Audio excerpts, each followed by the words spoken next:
Welcome everyone to Popcorn Peeps episode 7, the podcast in which we venture through the Hollywood Reporter's top 100 films of all time and give our thoughts along the way. This episode is dedicated to Deer Hunter, the Academy Award-winning American war drama, specifically related to the Vietnam War. Released in 1978 and directed by Michael Cimino, this film stars Robert De Niro, Christopher Walken, and John Savage in the leading roles. Just like Airplane, this film was chosen to be preserved in the U.S. National Film Registry as being culturally important and or significant. Today I am joined by the lovely Sara Alexander. Hello. And the ever so suave Chris McMullen. Good evening. Well, folks, we just watched Deer Hunter. Do you want to give me your first impressions? I don't want to.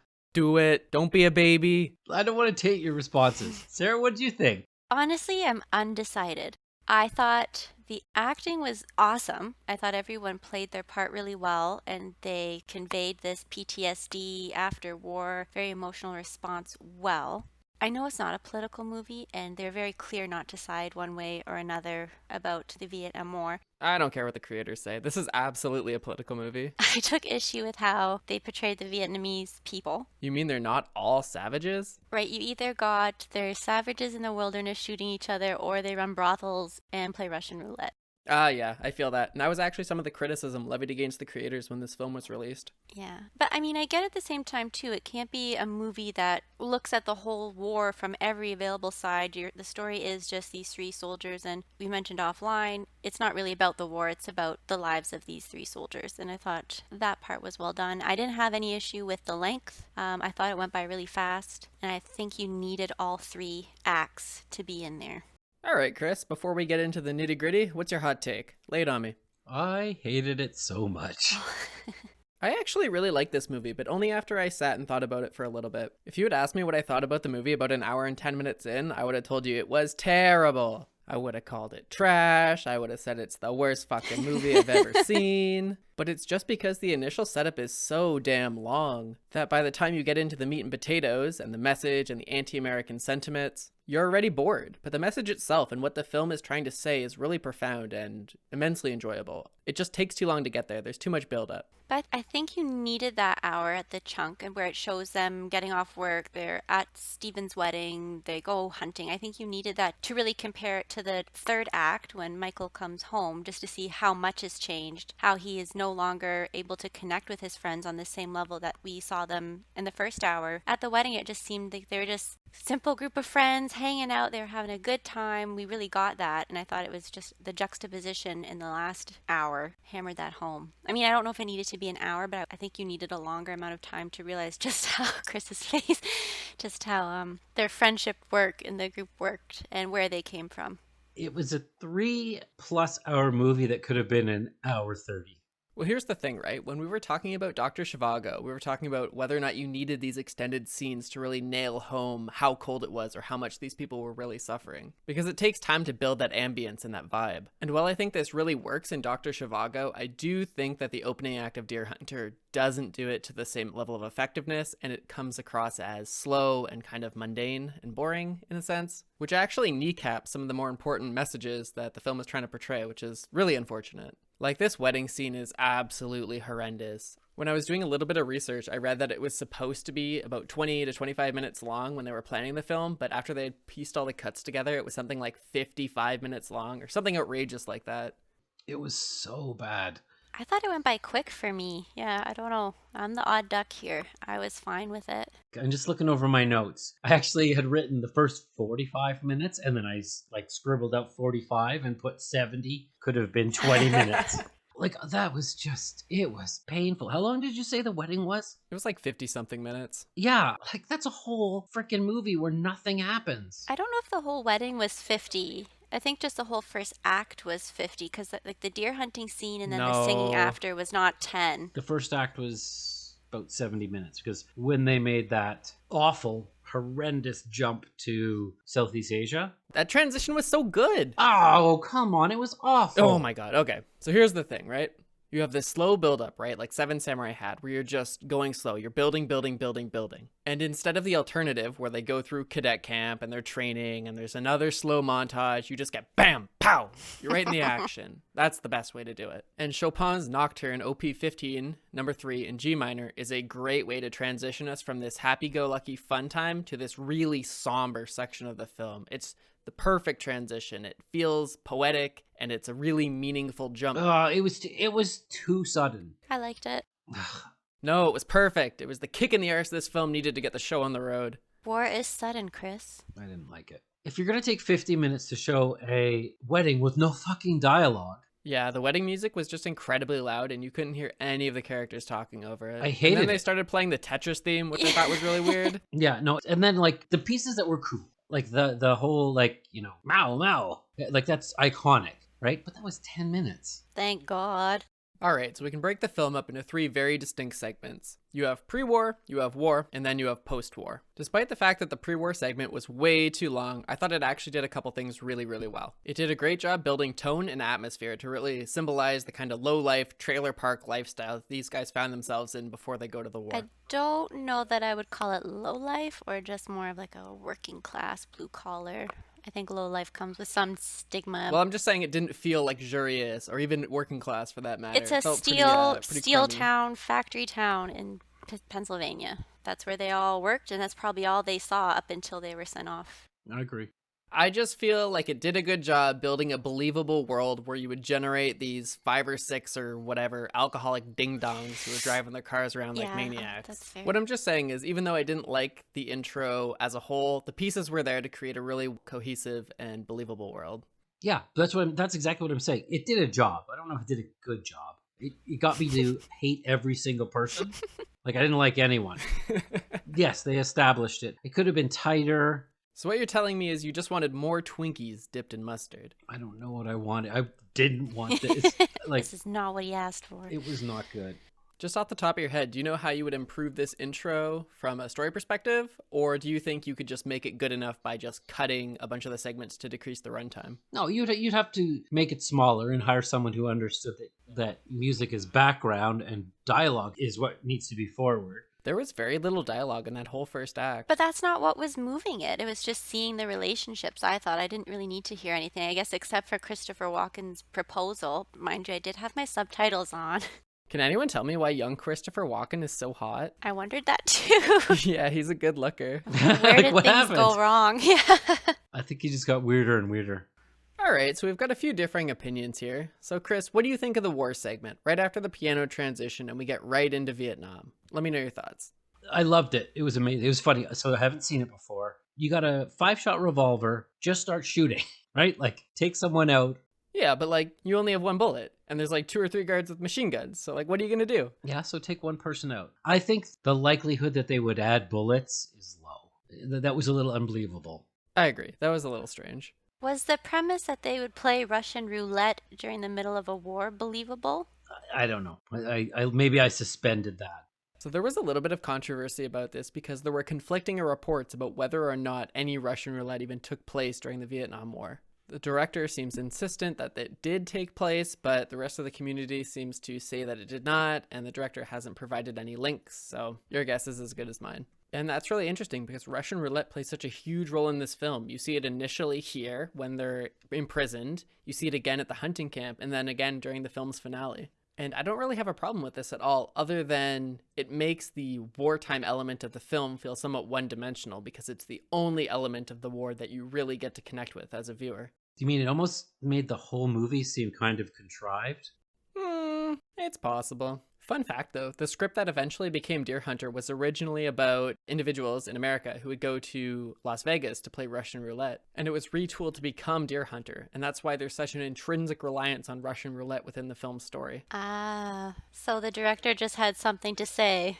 Okay, I wish I had said this before. What it seems like is they're like, I got a great idea. These guys get traumatized by Russian roulette, and then there's like a Russian roulette gambling thing. Let's do that. And then everything else around it was garbage. Mhm. So basically, you just confirmed that. For sure. So it certainly wasn't some architect's brainchild. It had clearly gone through numerous revisions to get to where it is now. And I know this from experience. When you're trying to modify something or retrofit something to fit a new idea, there's always like kinks and snags that you encounter along the way while you're trying to get that perfect fit. And it never quite happens unless it's this idea brought up from the ground up, completely original for a given purpose. And to your point, Chris, that's fair. I did feel like the Russian roulette really trivialized a lot of the wartime elements, so got to give it to you there. Yeah, you know what my problem was? There was no wartime. So maybe that's what I was missing, was them, like, maybe not a training montage, but something that got them there. They just show up in the cage, right? Like, how did they get there? You spent an hour at a fucking wedding. Give me an Indiana Jones map, right? With the plane and the dots. You got an hour of wedding and 12 minutes of jungle warfare. Yeah. Yeah, that makes sense. I feel incredibly vindicated now that I found out that little nugget. I wish I had said it before you did. Can you edit it so I say it first?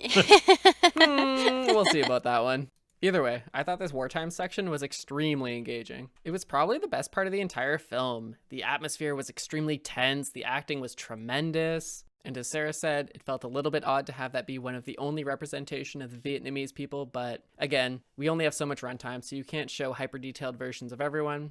The scene also has going for it the fact that it's the first breakneck scene where there's some real stakes at hand, so that inherently is engaging. And right after this section, we transition into this amazing hospital scene where you really get to see the lasting impacts that this kind of warfare has. You've got an individual, he's just staring at his nubs in distress. The look on his face is traumatizing. This is where Nico starts to lose his mind, and we really get a picture about what the film is trying to say and what it wants to do with its message.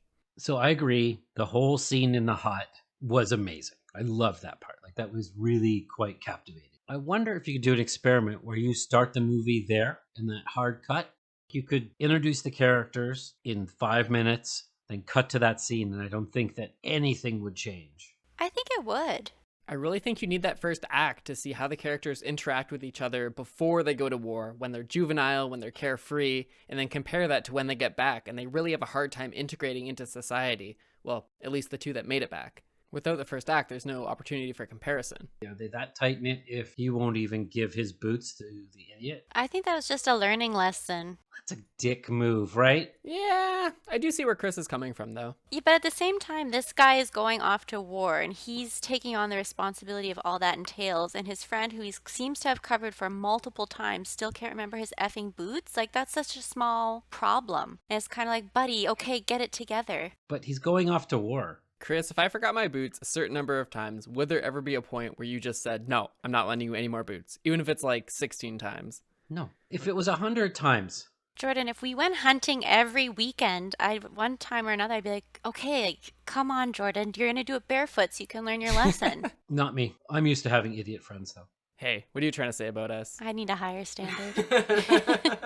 Especially if it was the last trip that I was going to take before I went off to a place where I might die. I don't think that's time for a lesson in responsibility. But it might just be him coming to grasp with that. Like, oh shit, I don't know why they were staying behind. It didn't cover if they were drafted or if they were enlisted, so I'm not sure if there's any issue between them as a group there. Like, maybe he's resentful that they didn't go. I don't know why, but I thought I was fine with it. They're a bunch of assholes. I think that explains it. I literally have that as one of my notes. Well, they kind of are, because the wedding's happening, and the poor nun is trying to shoo them out of the bar, and they're just like, no, we're good. Yeah, that... And then they drive to the wedding, drunk, reckless, and they show up and they're sloshed. So you know what, Chris? I think I changed my mind. I'm on board with you. These guys are assholes. And so just maybe we can cut that first act. But I think they were great friends, because look at how De Niro risked himself for them. Yeah, but he didn't risk one of himself them. for someone who forgot their boots. For both of them, he was able to get one into the plane, but he sent him off first. Even though they did make that promise where Nick was like, don't leave me behind over there. And Robert De Niro's like, oh, I won't. And then he did for left him 4 behind. years. Bye. And then he went back.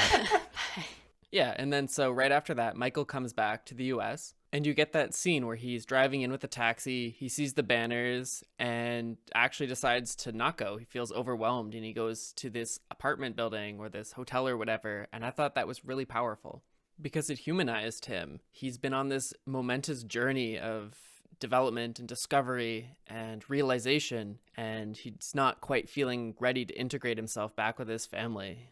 Yeah, I think that's it exactly, is that he's has this welcome home party, and it's welcome home for what? He's the only one out of the two other friends that went over there with him that made it back. He doesn't know where one of them is. One he knows had broken both of his legs. I don't know why you would want to celebrate that. It seemed to be more for the people that he was away from that didn't understand.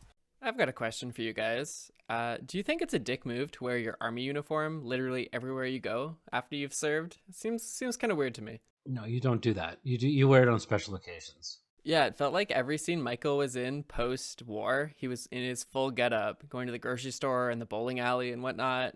But it's kind of like, does he have an identity now beyond that he identifies with? Thought it showed the detachment now that he has from his former life and how casual everyone was. I thought this movie really started to pick itself up in the third act, and that's when I realized why people liked it, why people thought it was worth watching, why it had merit. Because it's not until the third act that you get to see what the film's really about. It's not about the characters, it's not about the war, it's about the disparity between what war looks like on the home front versus what war is actually like on the front lines. It's easy when you're on the home front. You just act as a patriot, you hang flags, you sing God Bless America, you shop at Eagle's Supermarket, you say, we're the best, we're the best. Despite the fact that it was the American government that sent these soldiers off and basically ruined their lives, destroyed their psyche. And while we may view them as heroes, what they really are is sacrifices, political pawns being moved on a board because the people who fight the war never participate in it. These tastemakers tell us what's right and just, but is it?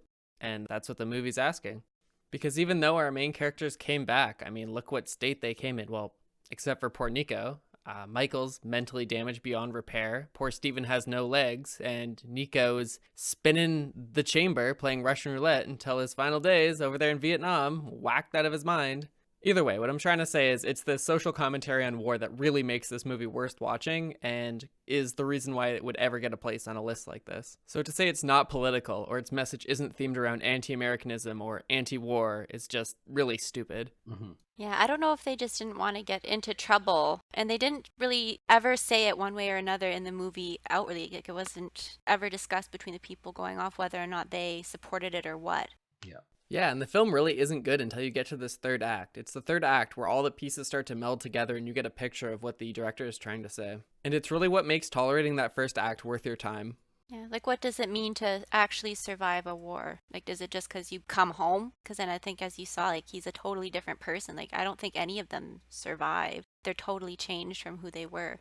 I think they could have done a better job of showing that, though. Like, it just seems so sophomoric to me. Like, this does not feel like something that should have won the Academy Award. Like, I think it won for sound, which blows my mind. I could be wrong, but I believe this is one of the first films to be mastered using Dolby technology, so it was a really big deal at the time. And the mixing process alone took 5 months. That being said, looking back on it from 2021, I agree with you. I don't think it stands out as anything particularly noteworthy in the sound department, but then again, I haven't seen a lot of films from this era, so I don't have a lot to compare and contrast it with, but it doesn't hold up from a modern perspective. It was terrible. The gunshots didn't sound real. Nothing sounded real. There was stock footage in the fall of Saigon that was clearly grainy ass stock footage. It was jarring, awful. It was, yeah, I'm sorry.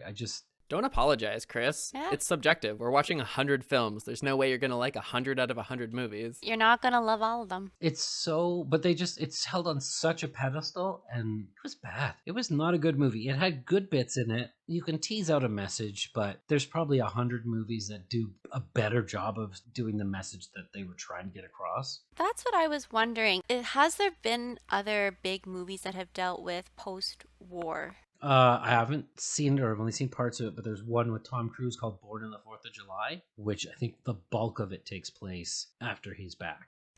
Okay. They were more recent. But this might have been an earlier one to show the effects. Like, the Vietnam War would have just ended a couple years before this came out. Hey listeners, hop in those YouTube comments and let us know if you can think of any films dealing with post-war trauma, and you can let us know. We'd be happy to check them out and compare and contrast. Please. I need something to clean. Yeah. I need something to clean my palate from this. I don't know if I was in well, no, because I'm in a good mood today, and I still fucking hate it. Well, I know I didn't say the film was particular about its characters, but were there any characters that stood out to you as really well done or well acted, or any characters you thought were really awful? I loved Christopher Walken in it, and I thought he was awesome. I thought everybody actually did a really good job. I don't know if there's anyone who I would dislike. I thought they were all great. I also thought the acting was pretty top-notch from all of the actors, but my favorite has to be Steven, played by Robert De Niro. I felt like it was really easy to connect with him. He felt like a human being. I could empathize with him. A lot of the other characters felt somewhat archetypal or exaggerated, specifically referring to Nico in the last scene, where I felt like it was played up a little bit. I thought that when Nico dies, Mike's reaction was terrible. Didn't feel genuine. So I wondered this too, because I thought, I get that he shot himself in the head, but the amount that he was shaking him to wake up, I was like, that can't be good if he had any hope of surviving that bullet to the head. He's just reefing on him. Yeah, maybe that was a little bit overacted. Yeah. Mm-hmm. But I did like how that was bookended to the scene where they were in the hut and he's like, Nick, just do it, just do it. And then at the end, it's the two of them again. It's like, don't do it, don't do it. And he did it both times. Yeah. And I had a hard time believing that Nick would have lasted that long. As a heroin addict in Saigon. Heroin addict in Saigon who makes his money by playing Russian roulette. That seems like a recipe for a 3-week career. Yeah. And I'm supposed to believe he can remember where to send Steven $100 bills, but not Michael's face. True. So yeah, he remembers Steven. Yeah, and I don't think heroin makes you forget people. It just seems like the creators are picking and choosing for plot convenience. Yeah. More to my point. I googled our list, and so the other Vietnam War movie I know is Apocalypse Now, and that is actually number 17 on our list, so we'll have a good comparison. My wife is very much looking forward to that one. It's one of her favorite movies. She's got a long way to go. If we're done talking about those silly secondary characters, I have a fun fact for you. So the stag in the second deer hunting trip that Michael lets escape was later used in TV commercials for the Connecticut Life Insurance Company. So, right behind Bambi, this might be one of the most famous deer in cinema history. Wow, he got a second job. Well, as this deer, if you've got an Academy Award-winning film on your resume, that's pretty good.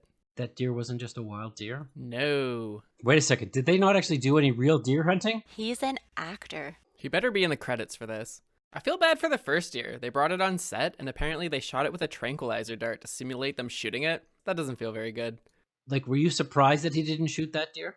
No, because that kind of shows his growth as an individual. He's more critical, he's more introspective, and this is how the filmmakers are showing that his view on life and the meaning of a life is different. If you don't count the fact that he played 3-bullet Russian roulette 2 weeks ago in Saigon. Precisely. And I know we're beating a dead horse here with the Russian roulette thing, but was that scene in the cabin not extremely jarring when Michael forces the other people to play Russian roulette with him? I had to watch a lot of it like this. Just the suspense. I didn't want to see anything for any of the Russian roulette scenes.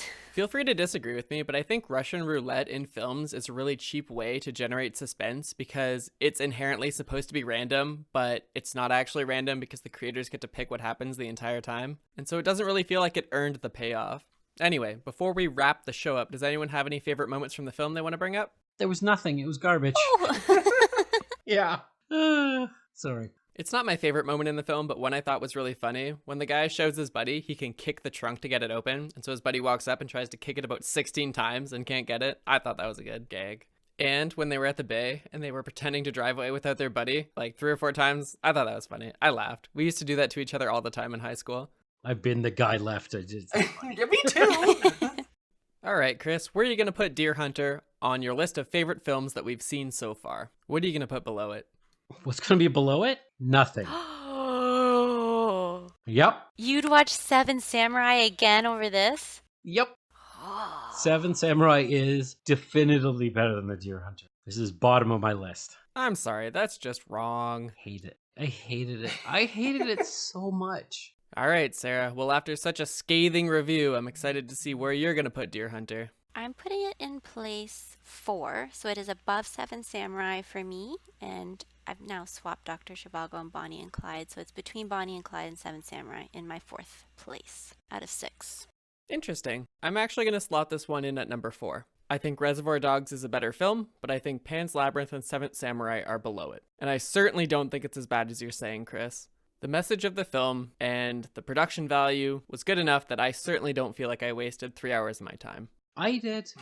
I wanted it to be over after like 45 minutes. I wonder if it was just like the raw format of it that was groundbreaking at the time, and that's why it rates so highly, or because this list was done in 2014, so it's relatively recent, so you have for it to still be up there. I think that some of these they forgot what they were actually about and just said, oh, we should put Deer Hunter somewhere. Chris, would you have liked this film better if instead it was called Crackin' Open a Cold One with the Boys? Tell me that wasn't the other name for it. No. It's the name I thought it should have had after watching the first half. The working title. No, that would have helped. I watched True Romance on the weekend, and they mention The Deer Hunter, and Clarence mentions that it's one of the only accurate Vietnam War movies that he's seen besides Apocalypse Now. I wonder how much Russian roulette he played when he was off in Nam. Has this director done anything else that's noteworthy? I googled this and no, apparently his next movie after this was a complete disaster and he lost all credibility. Weird. It's almost like he was not surprised. Who could have foreseen who could have this? foreseen- I don't understand. He blackmailed to get this one made. Well, thank you guys so much for joining me for episode 7 of Popcorn Peeps. Chris, can you let the audience know what we will be talking about in the next episode? Close Encounters of the Third Kind. And where can our audience check that out before the next episode? You can rent it on Apple TV, Cineplex, or Microsoft. And if you're really committed, you can buy it on YouTube or Google Play. Well, thank you guys so much for listening, and we will see you later. Bye. Este episodio de Amigos de las Palomitas de Maíz es traído a ustedes gracias a TechOps. ¿Estás buscando información sobre tecnología y seguridad en español? No dudes más y suscríbete a nuestro canal de YouTube. TechOps, noticias, tecnología y seguridad.